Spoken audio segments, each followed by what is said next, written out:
Hello guys, welcome back to my channel Arpita Adrita. তো আজকে আমরা সকাল সকাল স্নান ধান করে রেডি হয়ে চলে যাচ্ছি বল্লা মন্দিরে। হ্যাঁ, আজকে আমরা যাচ্ছি বল্লা মন্দিরে পুজো দিতে। আজকে আমাদের একটা মানসিকের পুজো ছিল, তো সেটাই দেওয়ার জন্য আজকে আমরা সকাল সকাল রেডি হয়ে রওনা দিয়ে দিয়েছি টোটো করে। তো আমরা যাচ্ছি, আমি যাচ্ছি, সোনাই যাচ্ছে, সোনাইয়ের এক দিদি যাচ্ছে এবং সোনাইয়ের পাপা যাচ্ছে। তো তোমরা লাস্ট পর্যন্ত ভিডিওটা অবশ্যই দেখো, দেখতে থাকো কি কি হয়। আর তবে হ্যাঁ, এতটুকু বলতে পারি যে খুব মজা করেছি আমরা। এই যে আমরা চলে এসেছি বাড়ি থেকে বেরিয়ে অলরেডি হাই রোডে গঙ্গারামপুর থেকে আমরা সোজা চলে যাব এখন বল্লা মন্দিরে। আর গঙ্গারামপুরে এই চৌমাথা মূর্তি তো কম বেশি তোমরা সকলেই চেনো, এবং যারা যারা দেখোনি এখন পর্যন্ত আমাদের এই গঙ্গারামপুর টাউনটি ভিজিট করোনি, তারা অবশ্যই এই গঙ্গারামপুরের ছোট্ট টাউনটি খুব মিষ্টি টাউন, অবশ্যই এসো, ভিজিট করো, খুব ভালো লাগবে। এবং হ্যাঁ, যারা যারা বল্লা মন্দির এখন পর্যন্ত দেখোনি তারা বল্লা মন্দিরে অবশ্যই যেও। এর মধ্যে আমরা চলে এসেছি কালদিঘিতে। আর দেখো, সোনাই চলে গেছে ওর বাবার কোলে। সোনাই কিন্তু বেশ মজা করছিল, কারণ সোনাই টোটো করে ঘুরতে খুব পছন্দ করে। এবং দেখো, আর সত্যি কথা বলতে এই দিন প্রচণ্ড গরম পড়েছিল, তো ওই গরমে আমাদের কিছুটা একটু খারাপ লাগছিল।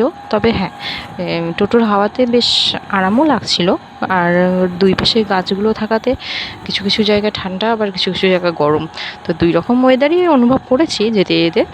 আর রাস্তার দুই পাশে এই ফাঁকা জমিগুলোতে আমার তো বেশ ভালো লাগে। আর দেখো, তোমরা দেখতেই পাবে যে জমিগুলোতে ধান গাড়া হয়েছে, তো ধানের অলরেডি শীষ বেরোনো শুরু হয়ে গেছে। তো দেখো, চারিদিকে খালি সবুজই সবুজ। রাস্তাটা দেখতে সত্যি অসাধারণ সুন্দর লাগছিল। আর দেখো, এরই মধ্যে চলে এসেছি আমরা বল্লা বাজারে। এবং বল্লা বাজার থেকে টার্নিংয়ে ঘুরতেই তোমরা বড় করে দেখতে পাবে বল্লা মায়ের গেট, এবং সেখানে বড় বড় করে লেখাও আছে শ্রী শ্রী বল্লা কালী মাতা মন্দির। তো সেই মন্দিরের গেট দিয়ে তোমরা ভিতরে প্রবেশ করার কিছুটা দূর যাওয়ার পরেই তোমরা দেখতে পাবে বল্লা মন্দির। তো চলো, দেখতে থাকো বল্লা মন্দিরটা। তো আরেকটা কথা তোমাদেরকে বলে রাখি, বল্লা মন্দিরের পুজোটা কিন্তু এই সামনেই আবার চলে আসছে খুব তাড়াতাড়ি।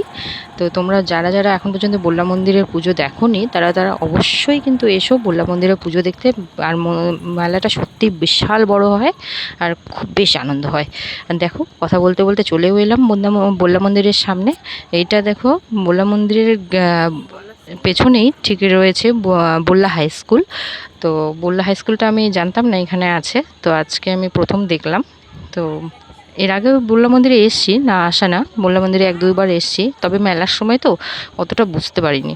আর রাতের বেলা এই দেখো বল্লা মন্দিরের সামনে চলে এসেছি। বল্লা মন্দিরের এই মন্দিরের উপরের চূড়াটা আমি ঠিক তোমাদেরকে দেখাতে পারিনি এই ভিডিওতে। তবে হ্যাঁ, আবার অন্য কোনো দিন যদি আমি অবশ্যই বল্লা মন্দিরে যাই, তাহলে তোমাদেরকে অবশ্যই সামনের চূড়াটা এবং সম্পূর্ণ মন্দিরের ভিডিওটা তোমাদের সঙ্গে আমি অবশ্যই শেয়ার করব। তো এই দেখো, আমরা এখানে আমাদের যে মানসিক দেওয়ার ছিল সেটা সম্পূর্ণ দিয়ে বল্লা মন্দিরের ভেতরে প্রবেশ করে গেছি। এবং দেখো, এখানে ঢুকতেই আমরা দেখতে পেয়ে গেছি মায়ের চরণ, এবং সেখানে পুরোহিত মশাই শুরু করে দিয়েছিল পুজোর সব সামগ্রী সব রেডি করা। তো এখানে ঠাকুর মশাই দেখো ফুল দিয়ে পুরোটা সাজিয়ে নিচ্ছে। এবং সত্যি এই মন্দিরের ভেতরে ঢুকলে না মনটা সত্যি একদম শান্ত হয়ে যায়। এবং দেখো, পুরো মন্দিরে এখানে দেখো অফ ডেটে গেছিলাম, তাও কতটা ভিড় হয়েছে। এবং যেসব ডেটগুলোতে পুজো হয়, যেমন শুক্রবার এবং মঙ্গলবারে, এখানে কিন্তু সত্যি প্রচুর ভিড় হয়। এবং আমি এখানে ডালাটা সাজিয়ে অলরেডি ঠাকুরের কাছে দিয়ে দিয়েছি, এবং দেখবো এখন পুজো অলরেডি ঠাকুরমশাই প্রায় শুরু করে দিয়েছে। তোমরা দেখো, পুজোটা সত্যি মনটাকে খুব খুব পবিত্র করে দিয়েছে।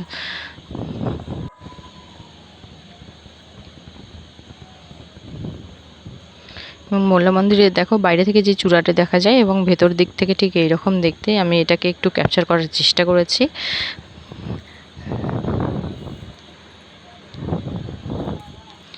দেখো, ফুল দিয়ে কি সুন্দর করে সাজিয়ে নিচ্ছে ঠাকুরমশাই। এবং এখানে রয়েছে মায়ের চরণ, বল্লা মায়ের চরণ। এবং বল্লা মায়ের এই থানের এইখানেই থাকে বল্লার যে প্রতিমাটা তৈরি হয় পুজোর মধ্যে, মেলার মধ্যে, তো সেই গ্রিলের ভেতরেই এখানে রাখা হয় মায়ের সেই মূর্তিটা। এবং এখানে দেখো সোনাই ওইখানে ঘন্টার শব্দ শুনে ওখানে ও যাওয়ার চেষ্টা করছিল, কিন্তু ওখানে তো নিয়ে যাওয়া সম্ভব না, এতগুলো লোক আছে। তো এখানে ও বেশ চঞ্চলতা করছিল, এবং এখানে আমি ওকে বলছিলাম যে দেখো তুমি ওখানে কিন্তু একটু প্রণাম টনাম করো, কিন্তু ও তো প্রচণ্ড চঞ্চল আর দুষ্টু।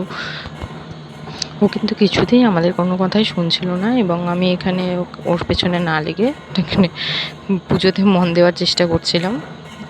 আর দেখো এখানে আরতি চলছে, প্রদীপ দিয়ে ঠাকুরমশাই মায়ের চরণে আরতি করছে। এবং মায়ের পুজো শেষ করে আমরা এখানে একটু পুকুরের সাইডে চলে এসেছি। আর এবার এখানে দেখো ঠান্ডা জলের একটা ব্যবস্থা রয়েছে, এবং এই গরমে সত্যিই জলটা প্রচণ্ড উপকারে লাগছিল সবার। এবং এখানে তোমরা যারা যারা ডালা নিয়ে আসো না, তারা এখানে কিন্তু ডালাও পেয়ে যাবে, এখানে দোকানগুলো আছে, এখানে বিক্রি করা হয়। এবং আমরা এই সব কিছু শেষ করে দেখো টোটোর কাছে চলে এসেছি। অলরেডি সোনাই কিন্তু টোটোতে ওর দিদির সাথে বসে গেছে, ওর বাবাও বসে গেছে, এবার আমিও বসে যাবো, এবং আমরা এবার বাড়ির দিকে রওনা দিয়ে দিয়েছি। আর বেশি বকবক না করে, ভিডিওটা অনেকটা লম্বা হয়ে গেছে আমি জানি, কিন্তু কি করব বলো, কোনটা ছেড়ে কোনটা রাখবো আমি বুঝতে পারছিলাম না এডিটিং করতে গিয়ে।